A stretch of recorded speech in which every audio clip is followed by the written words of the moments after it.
একটা কলসি আপনারা আমাদের লাইভে থাকুন। এখন খুঁজতেছি আমরা খুঁজতেছি, খুব কষ্ট হচ্ছে, কিন্তু এটা ব্যাপার না। এটার মধ্যে মনে হয় স্বর্ণ টন্য বাড়ে নাকি আল্লাহ জানে। দেখেন আপনারা কত কষ্ট করে ভিডিও বানাই।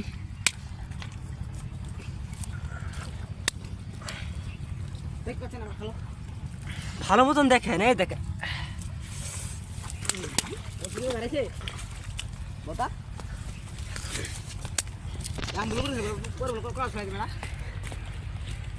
তো দেখুন আপনাদেরকে বিনোদন দেওয়ার জন্য কত কষ্ট করে আমরা একটা মাটির কলসি বের করলাম। দেখুন, দেখতে পাচ্ছেন কি কালার কিরকম দেখেন।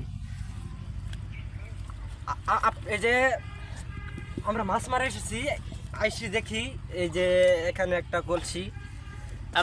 আমরা তো ভাবছিলাম যে এটার মধ্যে মনে হয় কোনো আগেকার কাঁচাটে থাকতে পারে, ভাবলাম এখন আমাদেরকে ঠক দিয়েছে। কিন্তু আমাদের ভাগ্য আমাদের যেটা আছে আমরা ওটা পেয়েছি না। শুধু মাটি, শুধু মাটি, এই যে শুধু মাটি। আমরা কি কাজ করতে আসছি এই কাজটাই করি। শেষ।